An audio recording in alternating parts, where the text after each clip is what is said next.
안녕하십니까. 안강병원의 한상문입니다. 자, 오늘은 저희가 이제 이 1차 위 소매절제술 후에 여러분들이 가장 걱정하는 포인트가 이제 부작용이라는 부분이 있습니다. 부작용은 일반적으로 30일 안에 발생하는 합병증이 있고요. 그 다음에 30일 이후에 발생하는 합병증이 있습니다. 즉 30일 안에 발생하는 합병증들을 우리가 일반적으로 무엇이라고 얘기를 하냐면, 그러니까 수술하고 어느 정도는 관련성이 있는, 수술하고 관련성이 있는 합병증들을 이야기합니다. 이런 합병증들은 여러 데이터를 보고된 것에 의하면 어느 정도는 나와 있습니다. 슬리브라는 수술, 즉 위 소매절제술에서 가장 우리가 이제 걱정하는 부분이 누출이거든요. 이제 그 릭이라는 표현을 쓰기도 하고, 사실 퍼포레이션이라고도 얘기할 수 있고 이런 부분이 있는데, 사실 이 릭이라는 합병증이 발생을 한다고 그래서 환자에게 정말 사망에 이르거나 사실은 이렇게 되지는 않습니다. 분명히 치료를 할 수 있는 부분이고요. 그런데 이게 이제 위 소매절제술을 하게 되면 컸던 위가 작아지게 되고, 이 작아진 위는 물리학의 법칙에 의해 가지고 그 위 안이 압력이 높아지게 됩니다. 그래서 사실 압력이 높아지게 되면 수술하고 2, 3일 이 지나게 되면, 사실은 제가 이제 외래에서도 그런 표현을 쓰고 있지만, 이 세상 어떤 의사가 꿈에도 그 부분을 막을 수 없다라는 표현을 씁니다. 벌써 염증이 진행이 돼 있고요. 그래서 일반적으로 이런 부분에서는 이제 스텐트를 많이 사용을 하게 되는데요. 이 부분을 이 부분하고 또 하나의 부분이 이제 출혈인데, 출혈 같은 경우에는 그 일반적으로 복강경 수술하는 것보다 조금 레이트가 이제 비율이 좀 높습니다. 이유는 물론 지금 여러 선생님마다 이제 프로토콜이 다 다르고 하겠지만, 일반적으로 고도 비만 수술 환자는 헤파린이라는 것을 사용을 하게 됩니다. 로우 몰레큘러 헤파린. 무엇이냐면, 고도 비만 환자에서 복강경을 시행을 하는 것은 사실 우리 지금 코로나 바이러스로 해가지고 혈전증이 문제가 되죠. 이런 것들이 이제 색전증, 혈전증의 표현을 쓸 수 있는데, 이런 것들에 대한 고위험군이기 때문에 헤파린을 사용을 하게 됩니다.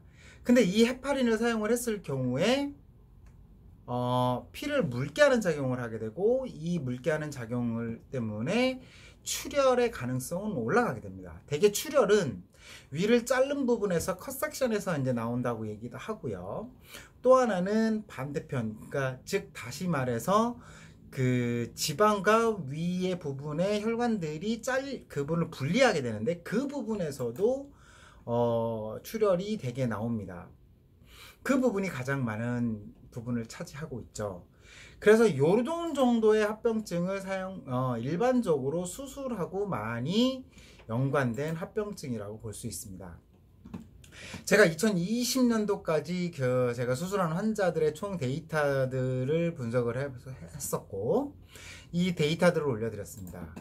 릭은 저도 경험한 적이 있었고, 횡격막하 농향, 제가 생각을 했을 때는 이 서프레닉 업세스는 아마 마이너 릭, 그러니까 조금의 릭이 있다가 아물었는데, 그 부분이 배 속에서 고름주머니가 형성이 됐던 환자로 추정을 합니다. 저도.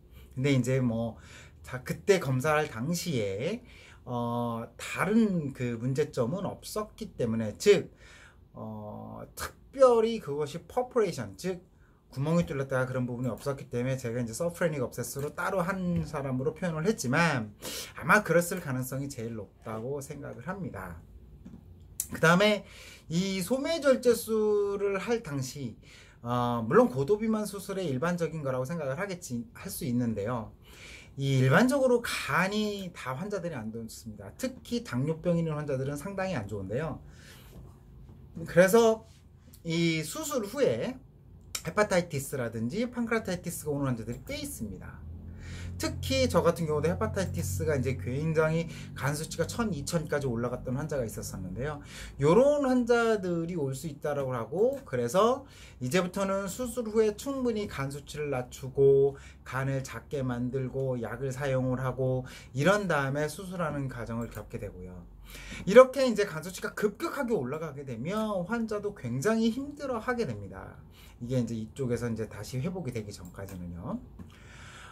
저도 그 메센테릭 베인 스럼보시스, 슬리브라는 수술, 위 소매절제술 후에 이런 환자들의 보고가, 케이스 보고가, 증례 보고가 꽤 나와 있습니다. 저도 한 명 경험을 했었었고요.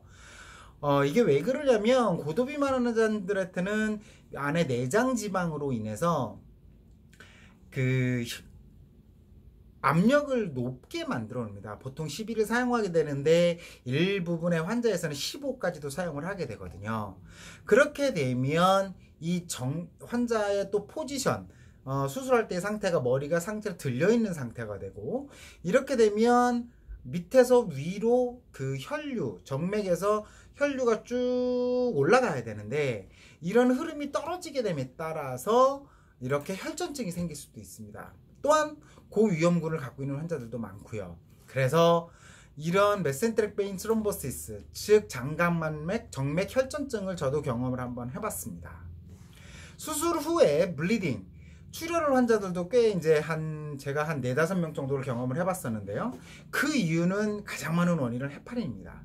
이 헤파린으로 해서 수술 후에 경험을 하는 환자들이 꽤 있습니다. 그래서 저 같은 경우에는 지금 프로토콜을 조금 다르게 사용을 하고 있고요. 전 세계에 있는 환자들의 이 기관들의 프로토콜을 좀 보면 아시아권하고 서양권은 확실히 다릅니다. 그런데 아직도 이게 정확하게 표준화되어 있지는 않습니다.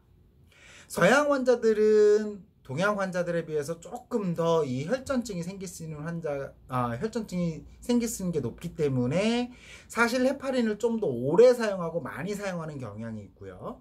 아시아에 있는 환자들은 좀 적게 사용하는 경향이 있습니다. 제가 환자들한테 이런 데이터를 알려드리는 주 이유는 뭐냐면 걱정되죠. 부작용 걱정됩니다. 물론 수술의 서전이 수술의 경험이 많아지고 더 오래 하게 되고 그럴수록 이런 합병증의 발생률은 줄어들게 됩니다. 그건 당연합니다. 서전의 모든 서전들은 러닝 커브라는 학습 효과를 갖게 되고 그 학습 기간 동안 합병증이 많이 발생을 합니다. 물론 그 러닝 커브 기간이 지나고 더 많은 수술 증례수가 쌓이면은 합병증 발생률은 확실히 뚝뚝뚝 줄어든다고 보고도 다 되어 있습니다. 그 사실도 맞고요. 그렇지만 이렇게 경험이 많은 의사한테서 수술을 받는 데에도 여러분들이 의학적인 거로 이야기를 드리자면 조금은 걱정을 놓으시라는 거죠. 그 의미가 무엇이냐면 여러분들이 우리가 발생할 수 있는 합병증의 모든 데이터를 포함하여서라도 나중에 결국은 환자가 얻는 이득이 더 크다라는 것입니다. 합병증이 무서워서 수술을 못한다라는 말은 구독이 무서워서 장 못 담그는 거하고 똑같은 말입니다. 즉 이런 합병증이 발생할 수 있지만 그래도 이런 작은 상대적으로 평가를 했을 경우에 더 많은 효과가 고도비만술에서 있다는 것이 증명이 끝났고 그것에 대해서 더 이상 이야기하지 않는다라는 것이죠. 현재 지금 우리가 우리나라에서 코로나 백신을 맞고 있습니다. 코로나 백신? 네. 긴급 사용 승인을 받았던 것들이고요. 이런 것들이 우리가 임상의 3상 데이터를 했지만 그래도 여러 가지 합병증이 나올 수 있습니다. 그렇지만 모든 사람들을 했을 경우에는 결국은 이런 부작용보다는 결국은 우리가 얻을 수 있는 이득이 더 많다라는 것이죠. 그렇기 때문에 백신을 접종을 하는 것입니다. 내 속으로는 조금 불안감이 있지만요. 그래서 고도비만 환자들이 여러분들이 꼭 알아야 되실 내용은 뭐냐면 이 수술은 단순히 미용적이 아니라 나의 사망률을 줄이고 나의 생존율을 증가시키고 나의 삶의 질을 좋게 만드는 그런 수술이라는 것을 꼭 이해해 주셨으면 감사하겠습니다. 감사합니다.